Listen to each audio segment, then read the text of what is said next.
Before we start, a very quick program note. This episode is part of a much longer series. To be sure you get the whole story, we recommend that you jump back and start from episode 1. Also, we want to invite any of our thousands of listeners who still use Facebook to join our friendly show group, which currently only has a couple of hundred fun-loving folks. Just search for the show's name. Finally, whether you do social media or not, please do drop us a line to tell us what you like or hate on the show at theparanoidstrain, that's all one word, at gmail.com. Okay, let's get going. Paranoid Strain Orchestra, hit it.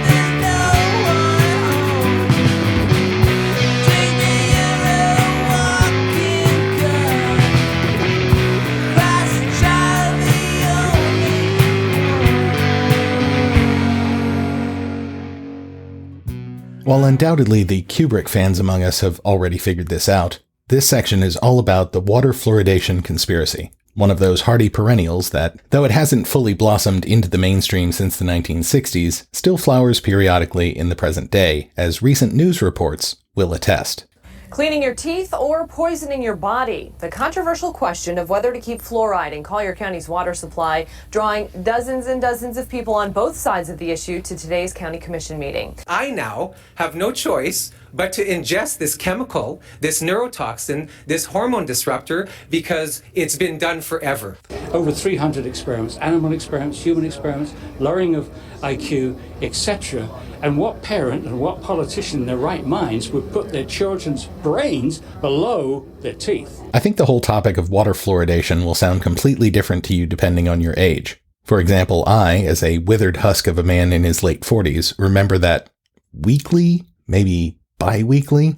Anyway, throughout my 1st through 4th grade elementary education in the American South, all of the kids were presented with little quarter-full waxed Dixie cups every couple of weeks. Like a grammar school Jim Jones scenario, though in his case there was less cyanide in the cups and more of a high concentration fluoride solution. Indeed, and I'm not sure my parents even had to sign a permission slip or any of that guff. The powers that be in the early 80s just decided that all of us needed a good, solid swish. And that was the name of the program, Swish, of fluoride, lest our teeth rot out of our sugar-addicted heads. During the research phase, we confirmed that Tiny Jesuit has never received this sort of treatment, though I pretty much already knew that there was a precisely zero chance that a California school district would presume to give the kids fluoride, or for that matter a goddamned aspirin or a Band-Aid or a stern talking to without a notarized permission slip. But back in the day, giving kids extra fluoride was a regular practice. And this was on top of the fluoride toothpaste that we good middle-class kids were brushing with twice per day. Plus, of course, we had fluoride in our drinking water, as is the case with the majority of municipal water systems in operation in the U.S. According to the CDC's latest statistics, 63% of U.S. residents received fluoridated water as of 2019, up from around 57% in 2000. You, like me, may have wondered, well, I'll let Dana Seinfeld ask this one. What is the deal with fluoride? I mean, it's a deadly poison, but it's also in our toothpaste and drinking water? This is a pro-enamel poison? Do we have any other poisons that are good for one part of our bodies but kills the rest? Does cyanide give you fuller eyelashes? Does arsenic support joint health? Who decided it was okay to put poison in the drinking water in the first place? Who are the ad wizards who came up with this one? Whether your childhood was a long series of fluoride swishes or not, the one thing we know for sure is that when water fluoridation was introduced in the United States, the first, and in many areas, the only, people who had a problem with it were John Birchers or their right-wing fellow travelers. For example, Miller's book quotes an article from the JBS organ American Opinion in which the author spun a tale about a scientist in California who had created a conformity serum derived from some sort of substance obtained from the minds of patients under psychiatric care. At that point, the scientist was using it only to control the minds of spiders. But once the arachnids were pacified, he'd eventually use it to create a serum that would lead to an agreeable human population, more amenable to the communist takeover of America. But we were talking about water fluoridation. Yeah, that's in the next sentence of the article. Water fluoridation was also, she suggested, about capturing minds and bringing about Soviet occupation and eventual world government. She doubted that fluoride prevented cavities and argued that dentists would never support something that undercut their material interests. Now, confusingly, Robert Welch himself spoke out against the use of fluoride, but apparently not because of some bizarre mind control conspiracy theory. Rather, he opposed it because it might be too effective. Hold the phone. Why would that be bad? Oh, because it would hurt the innocent dentist's livelihood. I mean, how are they supposed to make ends meet if everybody's teeth get stronger, Dana? Those drills and x-ray machines don't pay for themselves. What are you, a fucking commie? I withdraw my question. As well you should. So, a very brief history of how we decided to put fluoride in the water. It all dates back to the beginning of the last century. Dentists investigate a phenomenon in which everyone in certain small, isolated communities experienced brown, almost chocolate-appearing permanent stains on their teeth. It was referred to as Colorado brown stain. He's exercising so much self-control to avoid making an easy, disgusting joke here, and he wants all of you to know it. The struggle is real.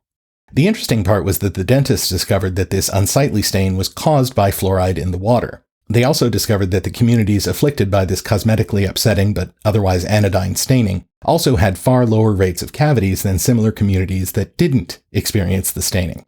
After a few decades of similar results provided scientists with increasing evidence that a very, very small amount of fluoride in water provided anti-cavity benefits without making your teeth look like the German exchange student from The Simpsons. Don't make me run! I'm full of chocolate! The government started making plans to test the benefits of artificially adding fluoride to community water supplies and observe its effects on dental health. The first test case was the city of Grand Rapids, Michigan, in 1945. The results indicated significant reduction of cavities among the population, which, when combined with other domestic and international tests, convinced the U.S. Public Health Department to make fluoridation official policy by 1951. Over the decades, it became more and more widely adopted, to the point that now 2/3 of U.S. residents get fluoridated water from their taps, as we just noted. Why isn't it 100% if it's U.S. policy? You can mark that one down to federalism, the governing paradigm enshrined in our Constitution that gives broad leeway to local and state jurisdictions to make decisions like these. The federal government doesn't mandate fluoride in municipal water supplies. It just encourages it. And in fact, while a number of countries around the world fluoridate their water today, many other countries have opted not to. And the amount of fluoride added by those countries that do varies significantly. Also, back in the 50s and 60s, this was a much more urgent issue, as there weren't really other ways that the average person's teeth would come in contact with fluoride. However, by the 1970s, essentially all toothpaste sold in the US It's 95% for you sticklers out there. contained fluoride, and so the benefits of fluoridating water have, over time, become increasingly marginal. At this point, there's significant disagreement about whether or not including fluoride in water has a big impact on adults, though the evidence that kids benefit, especially in terms of cavities in their baby teeth, is stronger. It's one of those things that we're already doing, and it has at least a marginally positive impact, and doesn't cost much or hurt anybody, so we've decided, for the most part, to keep doing it.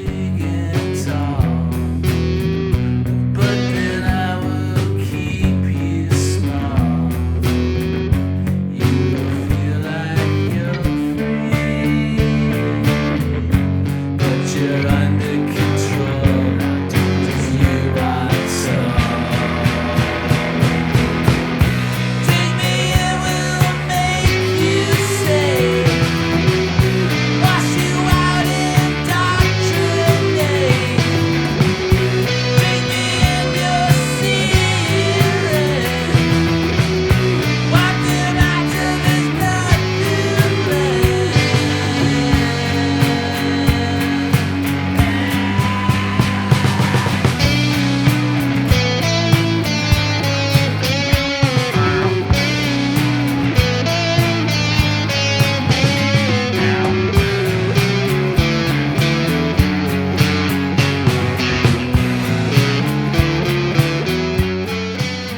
Regardless of the state of the science, though, from the moment that fluoridation was proposed as public policy, it has been controversial among a certain segment. And that segment is conspiracy theorists. Yes, but not only them. Pretty much all of the most excitable and suggestible citizens have been concerned, whether or not they're believers in other conspiracies. As this clip from an informative video by YouTuber and science educator Professor Dave notes, that very first test in Grand Rapids led to some very concerned phone calls from these folks. Starting around January 8th, 1945, multiple calls to the director of the Grand Rapids Waterworks complained that because his department had added fluoride to the city's water, their teeth were falling out, their enamel was peeling off, and their gums were sore. Ironically, the waterworks had not yet begun adding any fluoride. The local newspaper had originally reported fluoridation would start in Grand Rapids in early January, but the start date for the fluoridation trial was actually January 25th, a full 2 weeks after these residents reported their imaginary ailments. And of course, there was the John Birch Society and broader anti-government right-wing conspiracy theorizing we discussed earlier, all of which culminated in the character of General Jack T. Ripper in Kubrick's masterpiece of Cold War satire, Dr. Strangelove.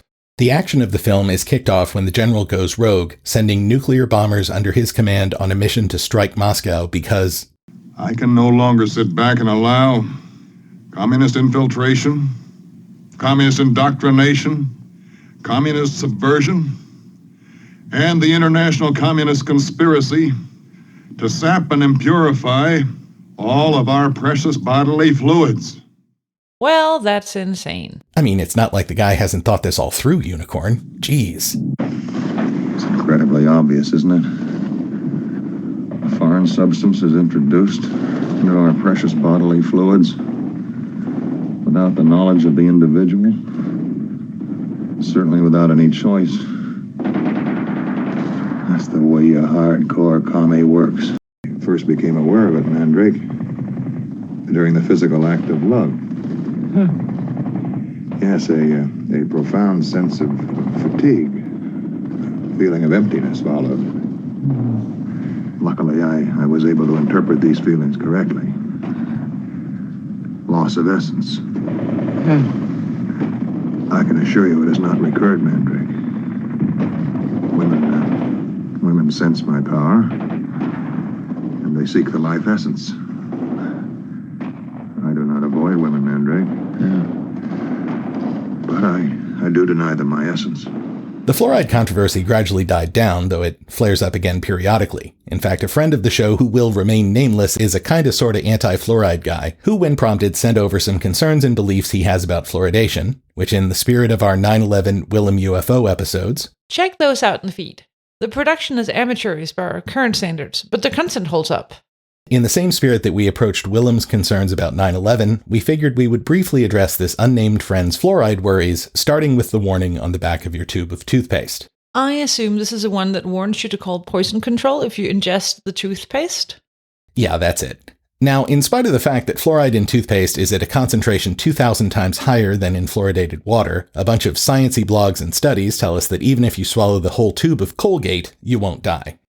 On the other hand, you will get pretty fucking sick, thus the alert to call poison control. However, keep in mind, at some level, everything is toxic, including water. Yes, you can drink a toxic amount of water. Too much will cause the sodium in your body to drop to dangerously low levels, at least until your kidneys can filter it out.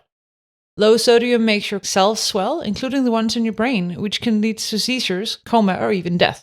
Of course, you're not likely to do this because it's uncomfortable and because nobody is that thirsty.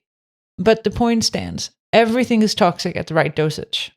Which is not to say that fluoride is not a poison at very low dosages, and in point of fact, fluorine gas, which is the vaporous form of the same element in fluoride, is just unbelievably deadly. Even a low-dose exposure causes burns on skin, for example. But of course, as any first-year chemistry student knows, sodium explodes on contact with water, but sodium chloride is table salt. The way a compound is formed, as well as its concentration, and the way you encounter it, all of it matters. There are some studies that have claimed to link water fluoridation to lower IQ in children. These studies, conducted in China and Iran, are problematic at best and are contradicted by other more recent studies that have shown no such effects. We don't want to get bogged down in the minutiae here, but suffice it to say the evidence isn't particularly strong. Finally, we want to address a conspiracy theory that links Andrew Mellon, industrial magnate and founder of Alcoa, the aluminum company of America. The story goes that Mr. Mellon had a problem on his hands back in the 1930s, a huge amount of a toxic waste product from the aluminum manufacturing process. That is, of course, fluoride.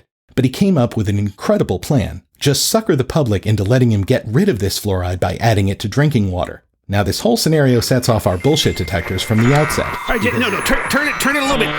You got to turn down the square. There's very little beyond people's intuitions. There's not enough voltage. Hold on. No, just put it on the other side. That serves as evidence for this particular. No, don't touch it. Oh, Chad, turn it off, Chad. Turn it off. Turn it off. Hold on.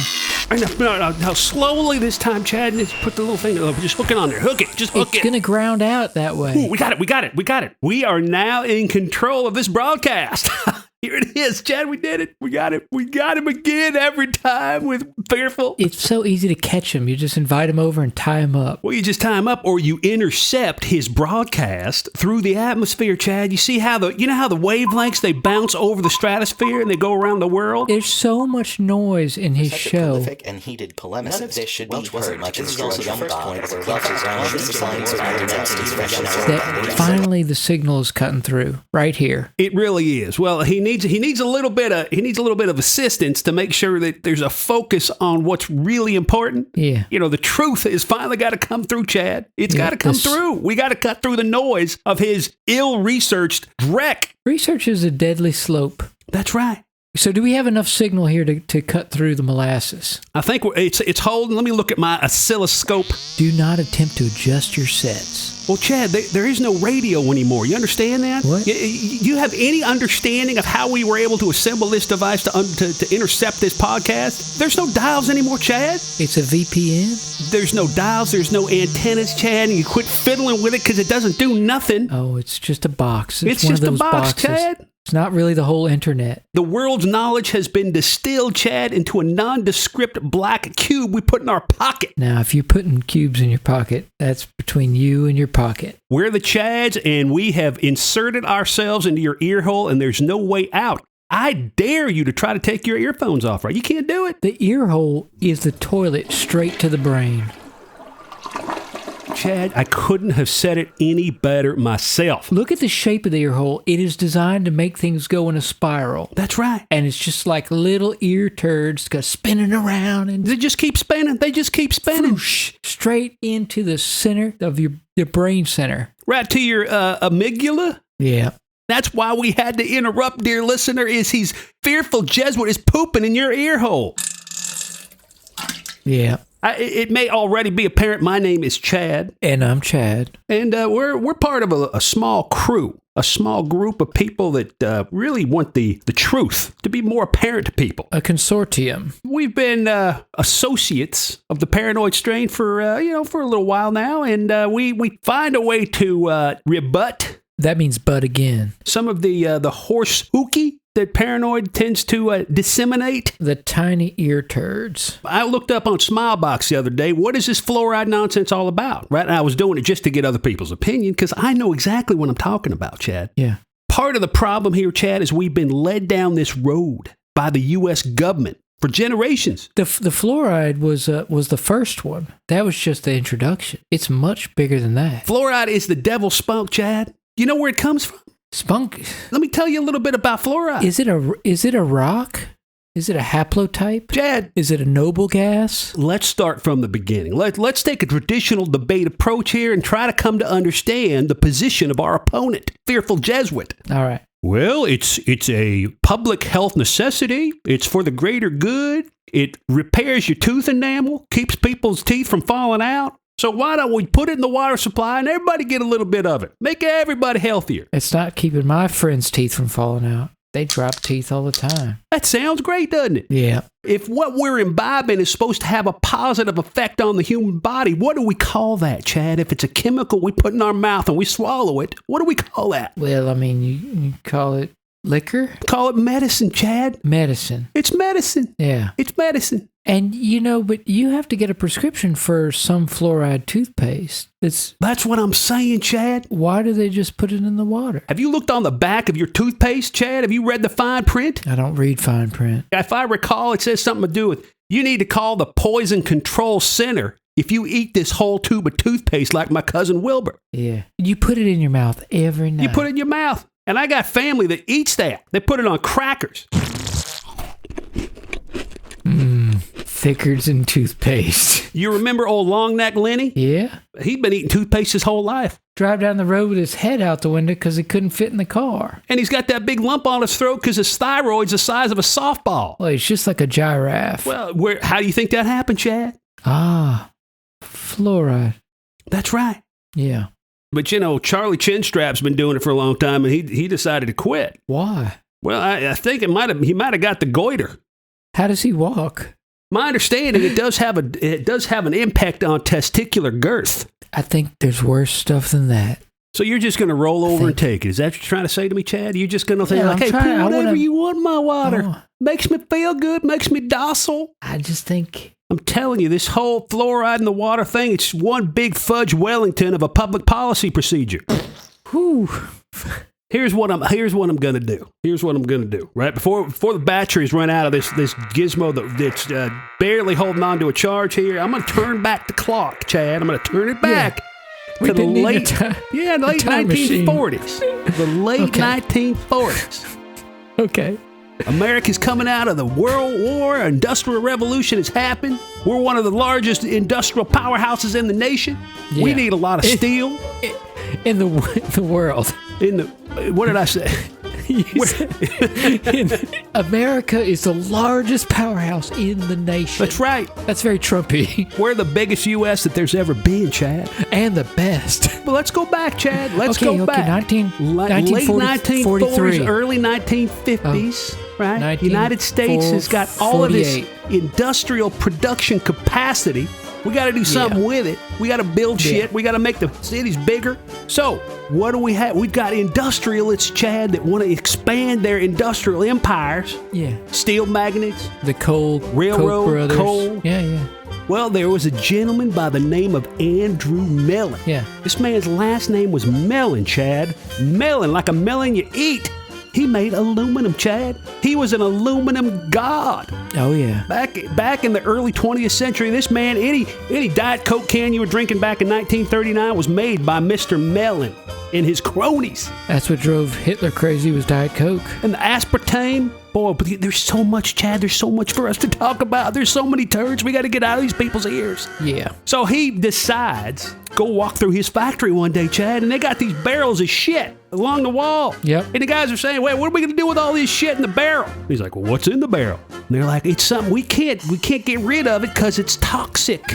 Yeah. And we can't tell anybody we got it because then we're going to be labeled as some toxic polluter. Unfriendly. So, Chad, what do you suppose was in those barrels, Chad? Was it deodorant? Well, it could be. You put that shit on your arm every day, Chad, to clog your pores and keep the sweat from coming out. But all that shit goes back up in your bloodstream, crosses the blood-brain barrier. I have Alzheimer's once a week. I have it on demand. You want me to have it right? I'll have it right now if you want me to. Contiguously. Who the fuck are you? Get off of my TV screen. I hate you. Get out of my house. That ain't funny, Chad. That's a sad state of things. All this stuff we're putting in our bodies, we're not putting in our bodies. The government's putting in our bodies, Chad. So Mr. Mellons, walks over to these barrels. He looks at them. You know what the label says on it? It says fluoride. What's fluoride? Isn't that a metal? Well, it's a salt. It's a salt. It's a metal. You can put it on your potatoes. It's a salt.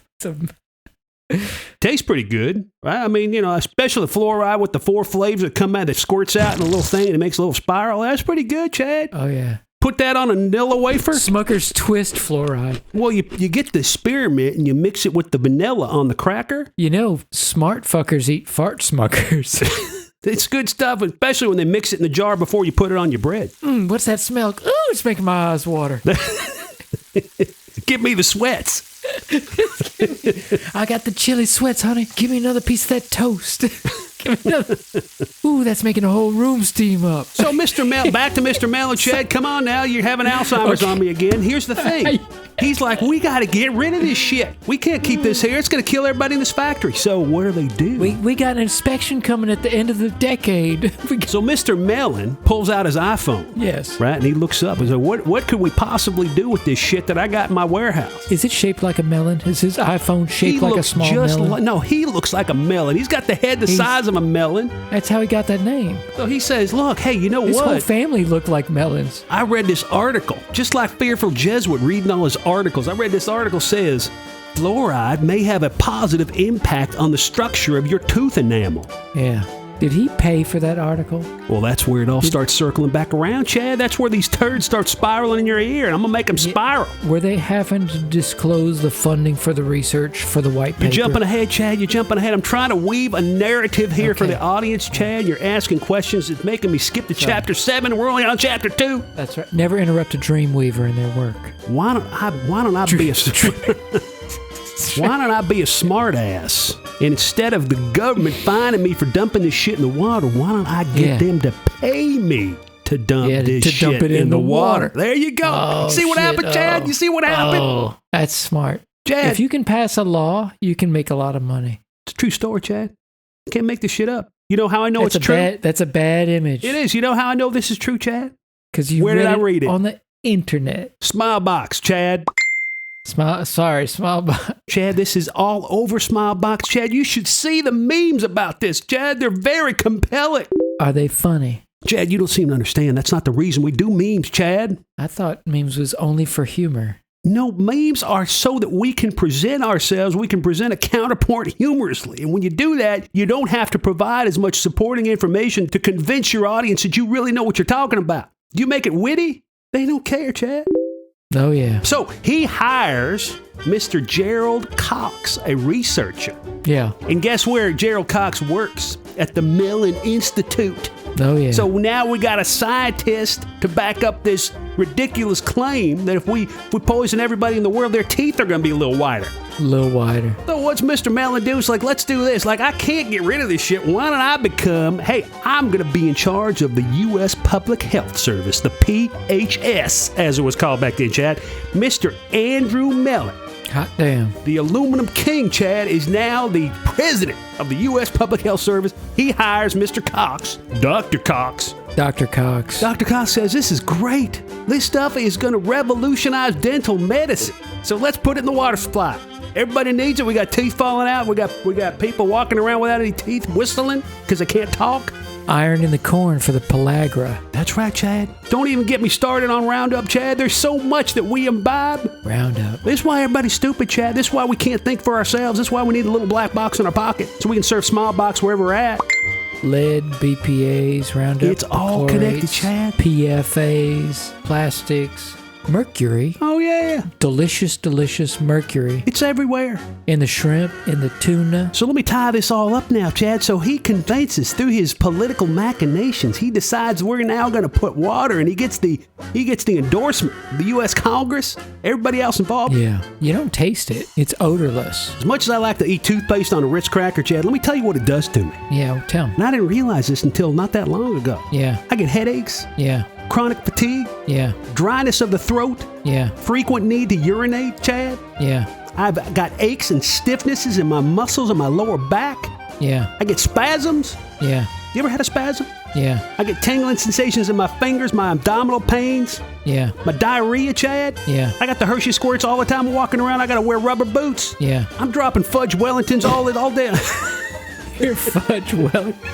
I didn't realize it, Chad. I eat a whole sleeve of crackers with toothpaste on it. I got to drop a fudge Wellington in like 10 minutes. I wasn't able to put 2 and 1 in together, or 1 and 1, whatever the hell it got put together. Yeah. Loss of mental acuity. Yeah. Depression. Yeah. Do you know what all of that, dementia, all that bad side effects, none of that is as bad as these ear turds. These ear turds, Chad, it takes the cake, Chad. They do. You can't even eat cake with ear turds. The ear turds are destroying the fabric of our society, Chad. People think they know what's going on, but they got ear turds. Yeah. Visual disturbances. Yeah. Temporary blind spots. Yeah. It's in the water, Chad. Yeah. It's killing us, Chad. Yeah. What do you use to boil crawfish now? Because the water's too dangerous. Urine works. Pepsi.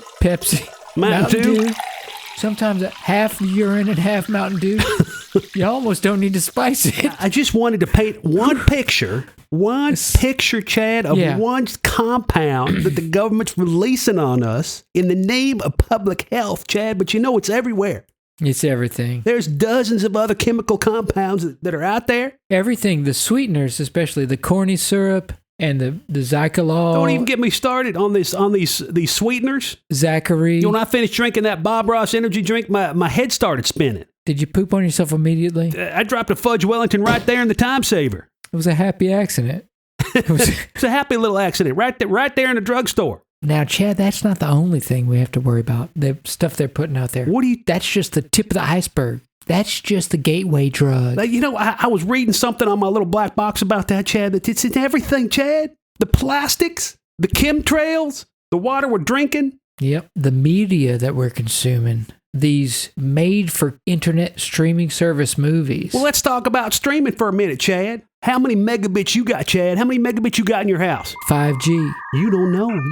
You can't see them. Well, you can't see the megabits. They get loose, don't they? They're bouncing around right now, Chad. They got the wire fire in the air. The wire fire, you eat enough toothpaste on crackers and you start seeing it, Chad. You start seeing the Wi-Fi. And God help you, once you see it, you can't unsee it, Chad. It's bouncing around. It's going through your skull. How much concrete would it take to block a wire fire? There is no escape, Chad. We're awash in industrial effluent, in electromagnetic radiation. Everywhere you go. It's a wall of sound. It's a wall of shit. It's a vibrating wall of shit. It's an agitated wall of shit, Chad, and you're walking through it every single day. You can't escape it, Chad. You can try to escape it. You have no power to escape the control mechanisms of the deep state, Chad. Yeah. Once I read this story on Smilebox, Chad, I thought to myself, how can I get a clean drink of water? Yeah. You thought about that? Let's just say you get thirsty and you want to drink something without any of that shit in it. What do? Even if you drink your own piss, you're going to get it. You can't drink your own piss?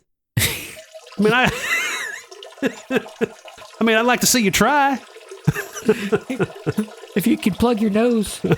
Plug your nose. Takes a relatively limber and acrobatic person to drink their own piss without a receptacle. I'm not talking about out of the fountain. You got your approach, drinking your own piss. I'm going to give that a B+, Chad. Here's what I do. I go outside when it's raining and I open my mouth and I look at the sky. Oh. Now, I used to think this was the best way to get a clean drink of water. Yeah.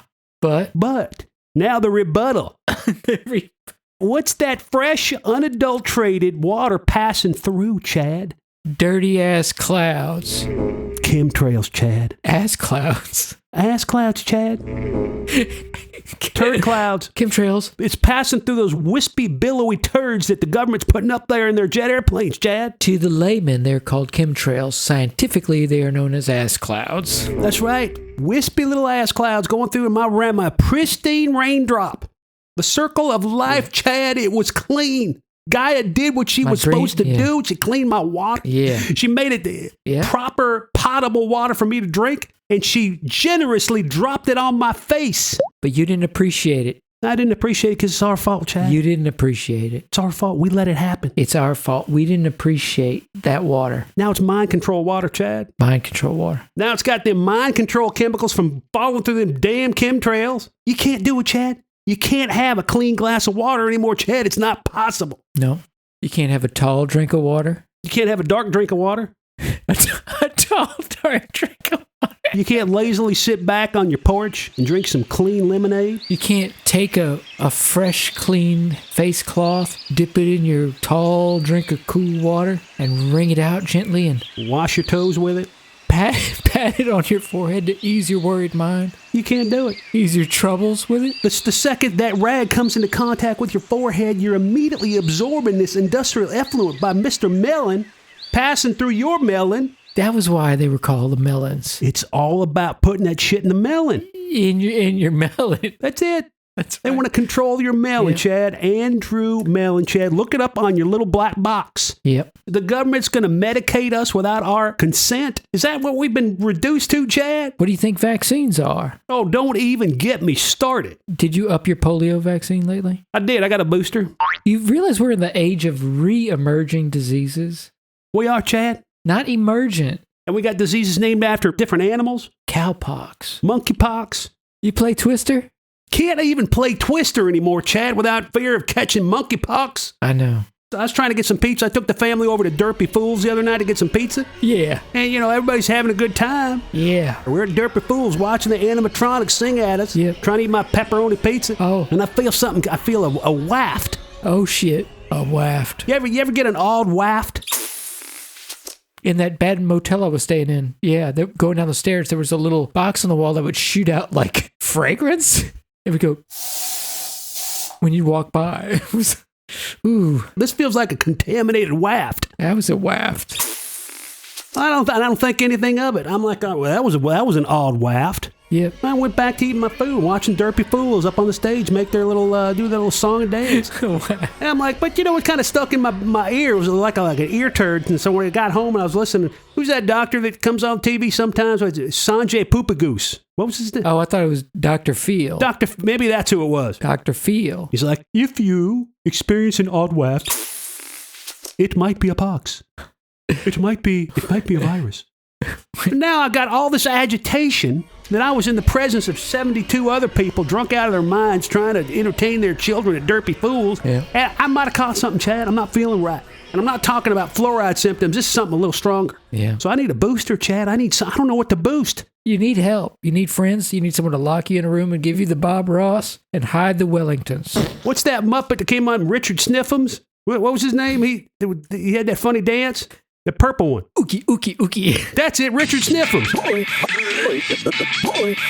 I feel like Richard Sniffums walking around. Everybody's looking at me funny because I got an odd gait. Can I see your smart mouth? You're not covering your smart mouth, are you? I can't breathe through those masks, Chad. Are you talking out of the side of your mouth? I could be. Chad, I'm afflicted.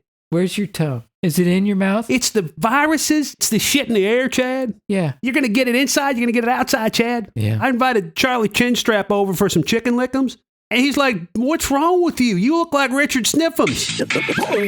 What did you catch, boy? Yeah. So, Chad, we don't got a lot of time left. We're about to run out of juice on this thing. But I want to make sure that everybody understands we got their back. And when we have to, we'll do this again. We'll interrupt again. And we just saved you 15 minutes of listening to horse shit get poured in your ear canal. Yeah. Let's go ahead and hand this back to Fearful Jesuit and let him continue his diatribe of why everything we're talking about is explained by just a simple misunderstanding. It's all for the greater good. Double bullshit is not the same as a double negative. That's right. You just have twice as much bullshit. Let's turn this back over to Fearful Jesuit. So flip that switch. Grab the red wire, Chad. The red wire. Red. Chad, the red. So, to review. Chad, turn it off. Turn it off. There's no evidence for this whole Andrew Mellon conspiracy, and even if he had wanted to get rid of his fluoride problem, he could have just dumped it in the water the way all of the other industries did, given the total lack of federal oversight or even the existence of such a thing as the EPA until decades later. Whew, glad we put that behind us.